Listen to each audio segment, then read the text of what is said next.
Okay, so in yesterday's video, I talked about how the devastating fires in Ontario are affecting Canadians. Some Canadians had to flee by boat, and some of them only had minutes to escape. And we're only halfway through July, and we're already way over the yearly average when it comes to wildfires. It's not a good situation. And actually, before I start this video, I do want to give a shout out to all of our international viewers who posted in my previous video all of their messages of support for Canada. But if you thought my previous video was bad when these 4 congressmen decided to write a letter to the manager of the forest, well, it gets even worse. Because when I woke up today, Diaper Don took it even further. He's now threatening Canada with more tariffs because the smoke's carrying across their border. It's obvious he doesn't know what the jet stream is. But let me read this out for everyone.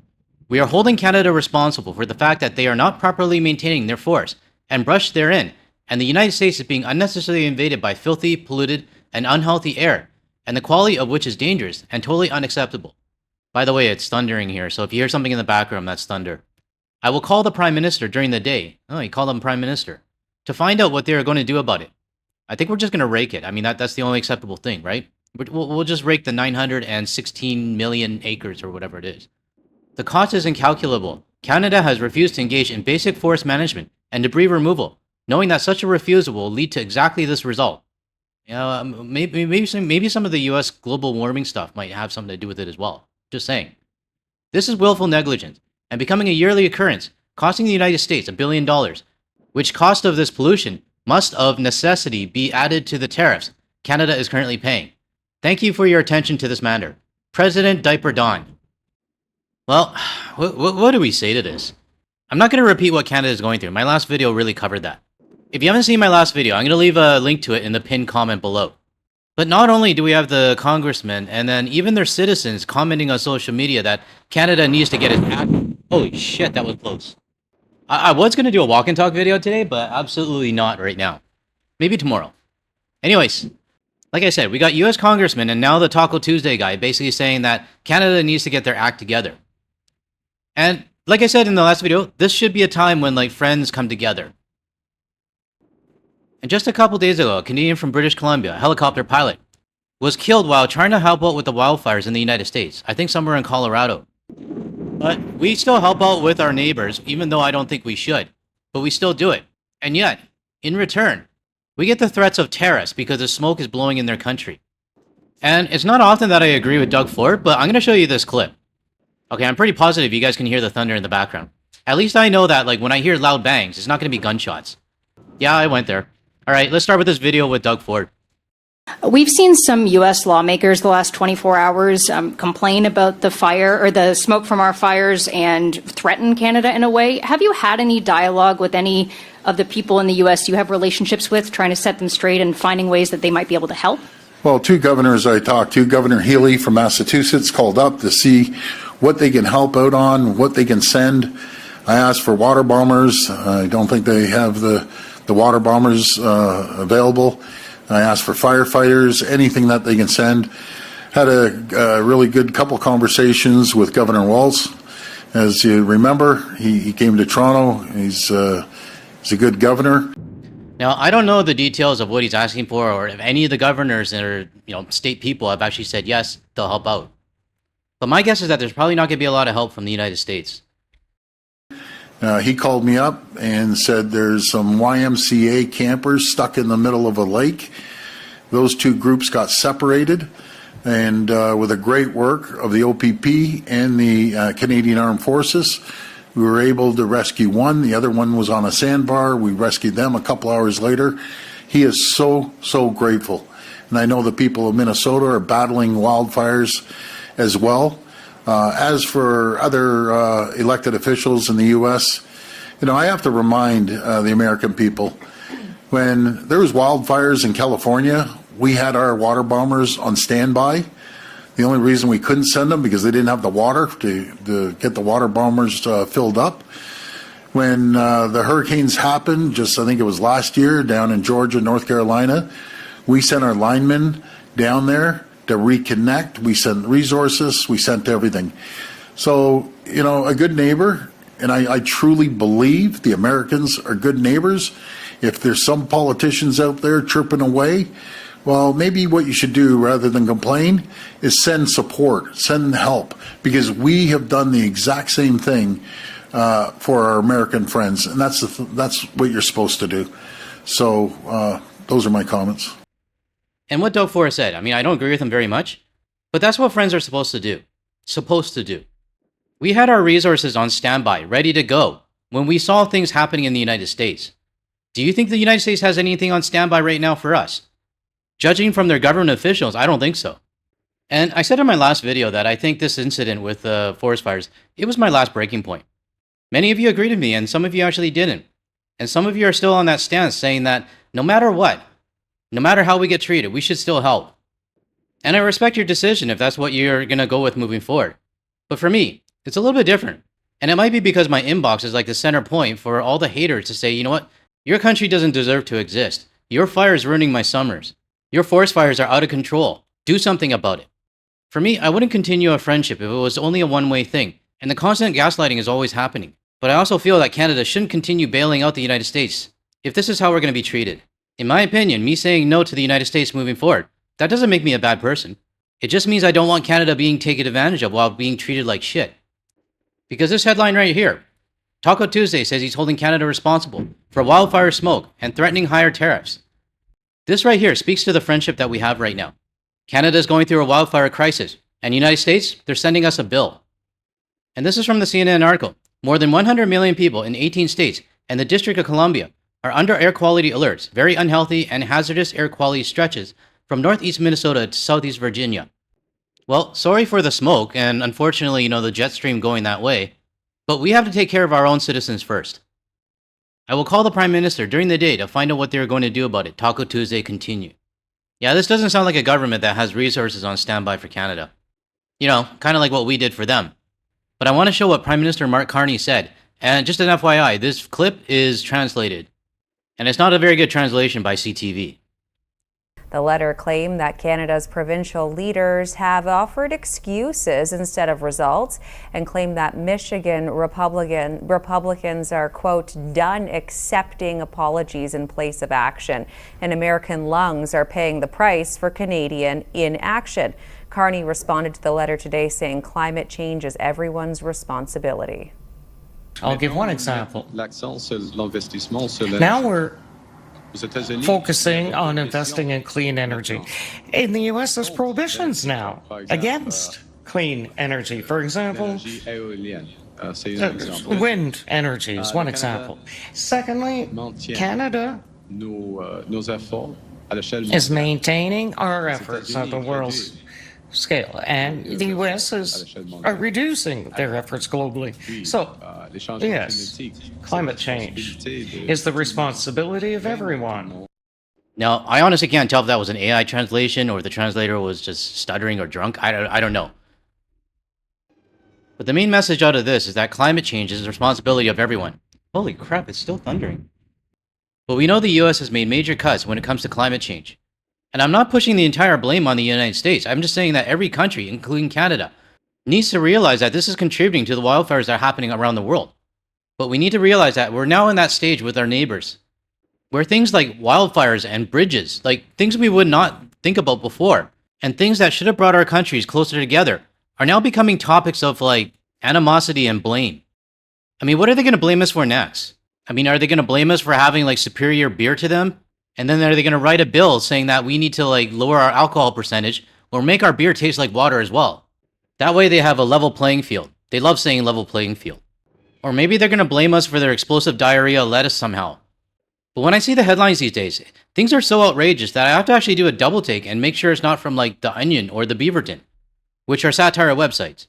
And to be honest, some of their articles are actually pretty funny. But I'm trying to emphasize on how ridiculous things are these days. There is no more friendship, and we should get over the nostalgia of what we had with the United States. I did that, and I think I reached my breaking point. And I don't want to be in this so-called friendship with someone who treats us like this. Again, it's just my opinion.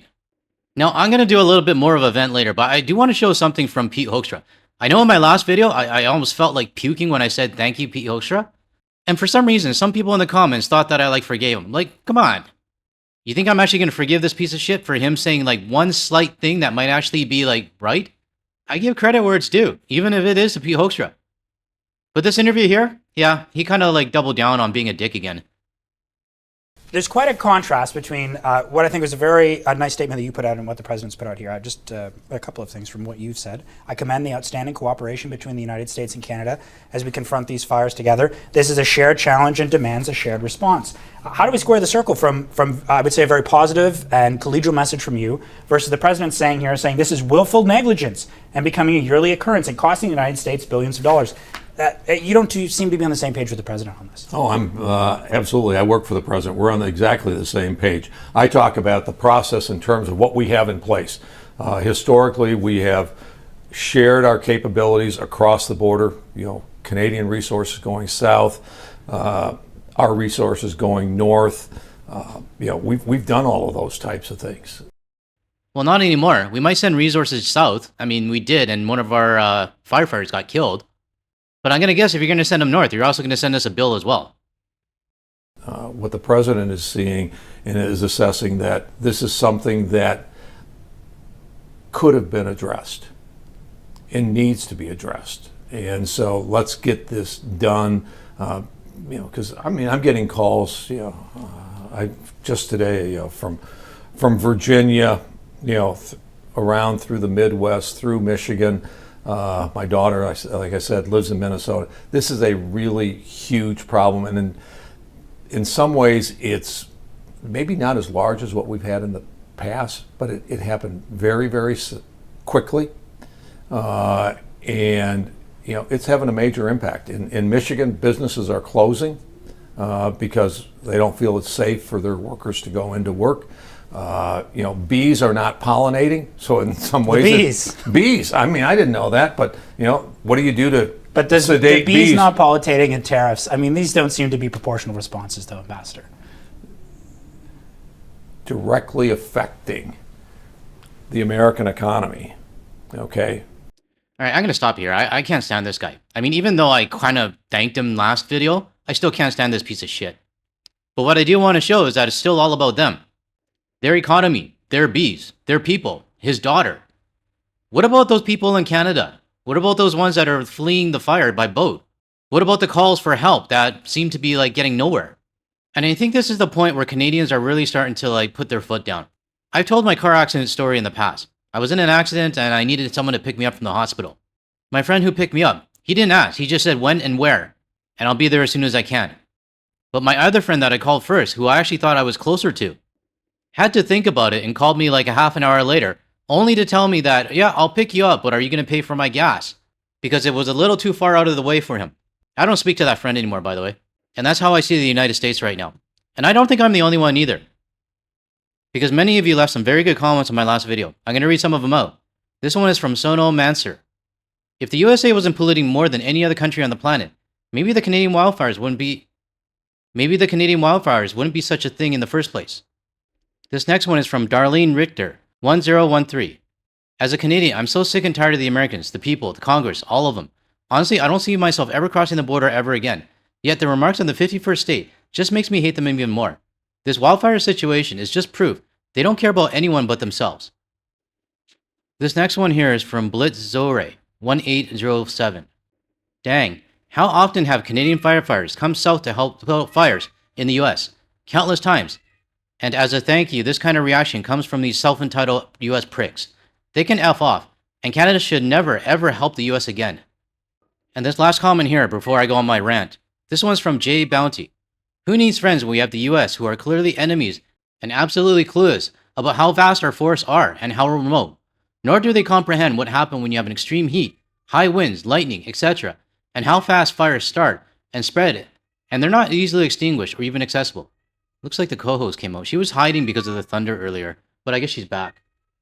I guess no one ever makes up campfires or brush fires or has barbecues or even heats their house with wood stoves. Because if they did, they'd certainly have no control when that smoke wanders into their neighbors' yards. I'm sick of Americans whining and complaining year after year, but none of them ever offer to help or even just extend basic support and empathy. Of course, they have no problem accepting our help whenever they have fires and natural disasters. They act like we can just install a giant exhaust system to keep smoke here between the Canadian borders. Though at this point, we need a giant dome and a very tall wall separating us from the US. The lows they manage to continue to sink to knows no boundary, nor does their ignorance and arrogance. They can fuck all the way off. This person censored it, but I'm happy to say it. Good heavens, they spent a year and a half, and their whole of their existence, doing things that affect Canada and the entire damn world, without apology. Yet they want to lecture us about how our smoke is affecting them. I'm desperately running out of patience to listen to this nonsense. I want to thank all the GTL community viewers for posting their messages in my previous video, and I'm sure there's going to be more in this one as well. But, what do we say? I mean, I know a lot of people are going to say, you know what, Canada needs to take the high road. And I agree with that. But how much more of this do we need to take? And you know what? Sometimes the high road, it might actually be walking away.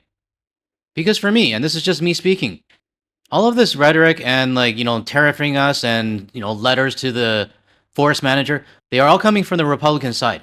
And do you think this kind of rhetoric is going to stop when Taco Tuesday 6 feet under? It's just going to continue. Because everything that's happening right now, the damage between the two countries, is not caused by one person.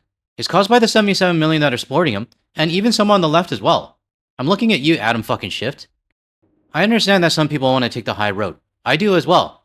But I also feel as well that Canada does not deserve to be in this abusive relationship. And in some cases, it actually shows more character and courage that you did walk away, and that you're not continuing to take the abuse.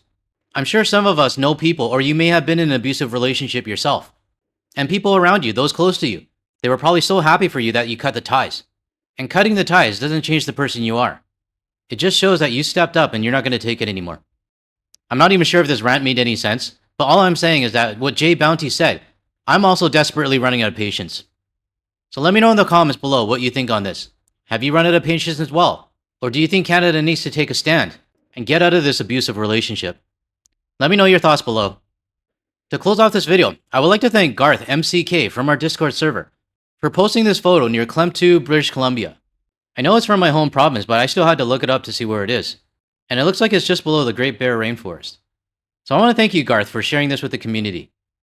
Alright everyone, I think I need another beer, and I think that's it for this video. If you found any value in anything I said today, or you want to hear more from a Canadian and international perspective, without the US media bullshit, make sure you hit that like and subscribe button below. That way you'll be notified of my future videos. And don't forget to hit the bell icon and select all as well. Now if you missed my previous video on the wildfires, it's going to show up on your screen shortly. So check it out if you have time. Thanks everyone, I'll catch you in the next one.